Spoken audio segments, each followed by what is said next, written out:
भारत में ईसाई धर्म कैसे आया। नमस्कार दोस्तों, आज हम एक बहुत महत्वपूर्ण और रोचक विषय पर बात करने वाले हैं। हमारे देश भारत में ईसाई धर्म कब आया। भारत में ईसाई धर्म सबसे पहले कौन लेकर आया। क्या ईसाई धर्म को अंग्रेज भारत में लेकर आए थे। क्या पुर्तगाली भारत में ईसाई धर्म लेकर आए थे, या फिर ईसाई धर्म भारत में इनसे बहुत पहले आ चुका था। आज हम इन सभी सवालों को बिल्कुल आसान भाषा में समझेंगे। इस वीडियो को पूरा देखने के बाद आपको भारत में ईसाई धर्म के इतिहास की एक पूरी तस्वीर समझ में आ जाएगी। तो चलिए शुरुआत करते हैं। सबसे पहले एक बात समझिए, ईसाई धर्म की शुरुआत भारत में नहीं हुई थी। ईसाई धर्म की शुरुआत लगभग 2000 साल पहले यीशु मसीह की शिक्षाओं से हुई। यीशु मसीह के कई शिष्य थे। उनके शिष्यों का काम था कि वे अलग अलग जगहों पर जाकर यीशु मसीह की शिक्षा लोगों तक पहुंचाए। इन्हीं शिष्यों में एक महत्वपूर्ण नाम था संत थॉमस। ईसाई परंपरा के अनुसार संत थॉमस भारत भी आए थे और यहीं से भारत में ईसाई धर्म के इतिहास की सबसे पुरानी कहानी शुरू होती है। संत थॉमस भारत कब आए।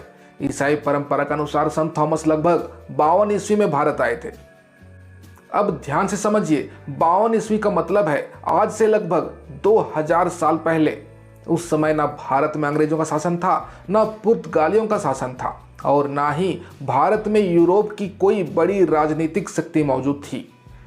उस समय भारत एक बहुत पुरानी सभ्यता वाला देश था। भारत और पश्चिमी एशिया के बीच समुद्र के रास्ते व्यापार होता था। व्यापारी जहाजों से एक जगह से दूसरी जगह जाते थे। इसी समुद्री रास्ते से संत थॉमस की भारत आने की परंपरा बताई जाती है। संत थॉमस भारत के किस हिस्से में आए। ईसाई परंपरा के अनुसार संत थॉमस भारत के मालाबार तट पर पहुंचे। मालाबार तट आज के केरल का क्षेत्र है। उस समय केरल समुद्री व्यापार का एक महत्वपूर्ण केंद्र था। यहाँ दूसरे देशों के व्यापारी भी आते जाते थे। कहा जाता है कि संत थॉमस ने यहाँ लोगों से संपर्क किया और उन्हें यीशु मसीह की शिक्षा के बारे में बताया। उन्होंने लोगों को प्रेम, सेवा, क्षमा और ईश्वर में विश्वास की शिक्षा दी। धीरे धीरे कुछ लोगों ने ईसाई धर्म को स्वीकार किया और इस तरह भारत में शुरुआती ईसाई समुदाय बनने की परंपरा बताई जाती है। लेकिन क्या संत थॉमस ने पूरे भारत में ईसाई धर्म फैलाया? ऐसा कहना सही नहीं होगा। संत थॉमस से जुड़ी सबसे मजबूत परंपरा दक्षिण भारत और खास केरल से जुड़ी हुई है। उनके बारे में यह परंपरा भी है कि उन्होंने केरल के अलग अलग क्षेत्रों में जाकर प्रचार किया। उनसे जुड़े पुराने ईसाई समुदाय आज भी केरल में मौजूद हैं। उन्हें आमतौर पर सेंट थॉमस क्रिश्चियन कहा जाता है। इनका मानना है कि उनके पूर्वजों तक ईसाई धर्म की शिक्षा संत थॉमस के माध्यम से पहुंची थी। लेकिन क्या संत थॉमस के भारत आने का पक्का प्रमाण है? यह बात भी हमें ईमानदारी से समझनी चाहिए। संत थॉमस के भारत आने की परंपरा बहुत पुरानी है।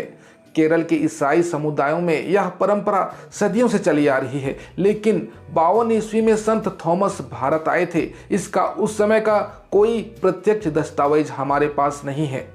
इसी कारण इतिहासकार इस विषय पर पूरी तरह एकमत नहीं है। कुछ लोग इस परंपरा को ऐतिहासिक रूप से संभव मानते हैं और कुछ इतिहासकार प्रमाणों को लेकर सावधानी बरतते हैं। इसलिए सबसे सही तरीका यह है कि हम कहें कि ईसाई परंपरा के अनुसार संत थॉमस लगभग 52 ईस्वी में भारत आए थे। यानी इसे परंपरा के रूप में समझे, ना कि ऐसा दावा करे जिस पर सभी इतिहासकार पूरी तरह सहमत हो। अब सबसे बड़ा सवाल है, क्या अंग्रेज ईसाई धर्म भारत में लाए? इसका जवाब है नहीं। यह बात बहुत महत्वपूर्ण है। भारत में अंग्रेजों का प्रभाव बहुत बाद में आया, जबकि केरल में ईसाई समुदाय की परंपरा उससे कई सदियों पहले की है। इसलिए यह कहना कि अंग्रेज भारत में ईसाई धर्म लेकर आए, इतिहास को बहुत सरल करके देखने जैसा होगा। अंग्रेजों के आने से पहले ही भारत में ईसाई समुदाय मौजूद थे। फिर पुर्तगाली कौन थे और उनका क्या संबंध था? अब आते हैं पुर्तगालियों पर। साल था 1998। इस साल पुर्तगाली नाविक वास्को दा गामा समुद्र के रास्ते भारत के कालीकट यानी आज के कोझिकोड पहुंचे। उसके बाद पुर्तगालियों का भारत से व्यापार और राजनीतिक संबंध बढ़ने लगा। उनके साथ यूरोप से ईसाई मिशनरी भी भारत आए। यहाँ से भारत में ईसाई धर्म के प्रचार का एक नया दौर शुरू हुआ। लेकिन ध्यान रखिए, पुर्तगाली भारत में ईसाई धर्म पहली बार नहीं लाए थे। वे ऐसा समय में आए जब भारत के कुछ हिस्सों में ईसाई समुदाय पहले से मौजूद थे। अब बात करते हैं संत फ्रांसिस जेवियर की। पुर्तगाली दौर में एक बहुत प्रसिद्ध ईसाई मिशनरी भारत आए। उनका नाम था फ्रांसिस जेवियर। वे 1542 में भारत आए। उन्होंने मुख्य रूप से गोवा और दक्षिण भारत के कुछ क्षेत्रों में ईसाई धर्म का प्रचार किया। उनके समय में मिशनरी गतिविधियां काफी बढ़ी। कई लोगों ने ईसाई धर्म स्वीकार किया और कई जगह चर्च और मिशन स्थापित हुए। इसलिए भारत के ईसाई इतिहास में फ्रांसिस जेवियर का नाम बहुत महत्वपूर्ण है। लेकिन एक बार फिर याद रखिए, वे भारत में ईसाई धर्म के पहले प्रचारक नहीं थे। उनसे बहुत पहले भारत में ईसाई समुदाय की परंपरा मौजूद थी। अब एक बहुत जरूरी बात समझिए, जब हम कहते हैं कि भारत में पुराने समय से ईसाई रहते थे, तो इसका मतलब यह नहीं है कि वे यूरोप से आए लोग थे। केरल में रहने वाले पुराने ईसाई समुदायों ने भारत में ही अपनी सामाजिक और सांस्कृतिक पहचान विकसित की। इनके संबंध पश्चिमी एशिया के ईसाई समुदायों से भी रहे। इसी वजह से उन्हें कई बार सीरियन क्रिश्चियन भी कहा गया। यहाँ सीरियन शब्द का मतलब यह नहीं है कि वे सभी आधुनिक सीरिया देश से आए थे। यह उनकी पुरानी धार्मिक परंपरा और पूजा में इस्तेमाल होने वाली सीरियक भाषा से भी जुड़ा हुआ है। इसलिए भारत के पुराने ईसाइयों का इतिहास काफ़ी अलग और पुराना है। अब सवाल आता है कि क्या पुराने ईसाई और बाद में आए यूरोपीय ईसाई एक जैसे थे? धर्म के स्तर पर दोनों ईसाई थे, लेकिन उनकी परंपराओं में अंतर था। केरल के पुराने ईसाइयों की अपनी धार्मिक परंपराएं थी। उनका पश्चिमी एशिया के ईसाई समुदाय से संबंध था। बाद में पुर्तगाली आए, वे रोमन कैथोलिक परंपरा से जुड़े थे। जब पुर्तगाली प्रभाव बढ़ा तो उन्होंने केरल के पुराने ईसाई समुदायों की धार्मिक व्यवस्था में भी बदलाव करने की कोशिश की। इससे पुराने ईसाई समुदायों में तनाव पैदा हुआ। बाद में वहां अलग अलग ईसाई समूह और चर्च परंपराएं विकसित हुई। यानी आज केरल में ईसाइयों की कई अलग अलग चर्च और संप्रदाय दिखाई देते हैं। उनके पीछे एक लंबा इतिहास है। अब सवाल है कि भारत के दूसरे हिस्सों में ईसाई धर्म कैसे पहुंचा? अब तक हमने मुख्य रूप से केरल की बात की, लेकिन ईसाई धर्म धीरे धीरे भारत के दूसरे हिस्सों में भी पहुंचा। इसके पीछे अलग अलग समय में कई कारण रहे। मिशनरी भारत के अलग अलग क्षेत्रों में गए। उन्होंने स्कूल बनाए, अस्पताल और स्वास्थ्य सेवाओं से जुड़े संस्थाएं बनाए, लोगों के बीच शिक्षा और सामाजिक सेवा का काम किया। कुछ लोगों ने ईसाई धर्म स्वीकार किया और फिर अलग अलग क्षेत्रों में ईसाई समुदाय विकसित होते गए। बाद में ब्रिटिश शासन के समय भी कई मिशनरी भारत के अलग अलग हिस्सों में आए। इस समय शिक्षा और स्वास्थ्य के क्षेत्र में भी कई मिशन संस्थाएं सक्रिय हुई। अब एक महत्वपूर्ण सवाल उन लोगों के लिए है जो भारत के आदिवासी इतिहास को समझना चाहते हैं। भारत के कई आदिवासी क्षेत्रों में ईसाई मिशनरी गतिविधियां 19वीं और 20वीं शताब्दी में तेजी से बढ़ी। मिशनरियों ने कई जगह स्कूल खोले। जहां शिक्षा की सुविधा कम थी, वहां उन्होंने पढ़ाई की व्यवस्था शुरू की। कई जगह स्वास्थ्य सेवाओं से भी जुड़े काम किए गए। इसी दौरान कुछ आदिवासी समुदायों के लोगों ने ईसाई धर्म को स्वीकार किया, लेकिन यह प्रक्रिया हर जगह एक जैसी नहीं थी। हर क्षेत्र का अपना अलग इतिहास है। कहीं शिक्षा के माध्यम से संपर्क बढ़ा, कहीं स्वास्थ्य सेवाओं और सामाजिक सेवा के माध्यम से, और कहीं स्थानीय लोगों और मिशनरियों के बीच लंबे समय तक संबंध बने। इसलिए भारत के आदिवासी क्षेत्रों में ईसाई धर्म के इतिहास को समझने के लिए हर क्षेत्र का अलग इतिहास देखना जरूरी है।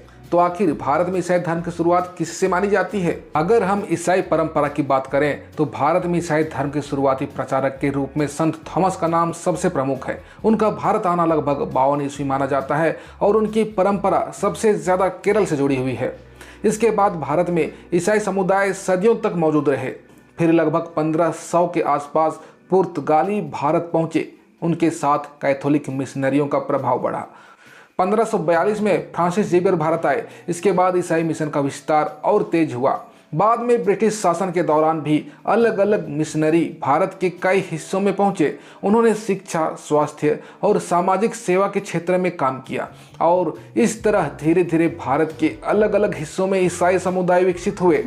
अगर कोई आपसे सिर्फ एक लाइन में पूछे कि भारत में ईसाई धर्म कौन लेकर आया, तो आप कह सकते हैं कि ईसाई परंपरा के अनुसार भारत में ईसाई धर्म के सबसे शुरुआती प्रचारक संत थॉमस थे, जो लगभग 52 ईस्वी में केरल के मालाबार तट पर आए माने जाते हैं। हालांकि उनके भारत आने की तारीख की प्रत्यक्ष ऐतिहासिक प्रमाण को लेकर इतिहासकारों में मतभेद है। और अगर कोई पूछे कि क्या अंग्रेज ईसाई धर्म भारत में लेकर आए, तो जवाब होगा कि नहीं। भारत में ईसाई समुदाय अंग्रेजों के आने से कई सदियों पहले मौजूद होने की परंपरा और ऐतिहासिक संकेत मिलते हैं। अंत में एक जरूरी बात, भारत अनेक धर्मों, भाषाओं और संस्कृतियों वाला देश है। इसलिए किसी धर्म के इतिहास को समझते समय हमें सुनी सुनाई बातों के बजाय इतिहास और प्रमाणों को समझना चाहिए। ईसाई धर्म के भारत में आने की कहानी भी बहुत पुरानी है। यह कहानी केवल अंग्रेजों या पुर्तगालियों से शुरू नहीं होती। इसकी एक प्राचीन परंपरा केरल में संत थॉमस से जुड़ी हुई है। फिर अलग अलग समय में पश्चिम एशिया, पुर्तगाल और यूरोप से आए ईसाई समुदायों और मिशनरियों ने भारत के अलग अलग हिस्सों में अपनी भूमिका निभाई और कई सदियों में भारत में ईसाई धर्म के अलग अलग समुदाय और परंपराएं विकसित हुई। यही भारत के इतिहास की खूबसूरती है। यहाँ किसी भी धर्म के इतिहास को समझने के लिए केवल एक घटना या एक व्यक्ति को देखना पर्याप्त नहीं है, हमें पूरे इतिहास को समझना पड़ता है। तो दोस्तों, उम्मीद है अब आपको समझ में आ गया होगा कि भारत में ईसाई धर्म की शुरुआत कैसे हुई, संत थॉमस कौन थे, पुर्तगाली कब आए और फ्रांसिस जेवियर की क्या भूमिका थी। अगर आपको यह जानकारी अच्छी लगी हो तो वीडियो को लाइक करें, चैनल को सब्सक्राइब करें। धन्यवाद। जोहार।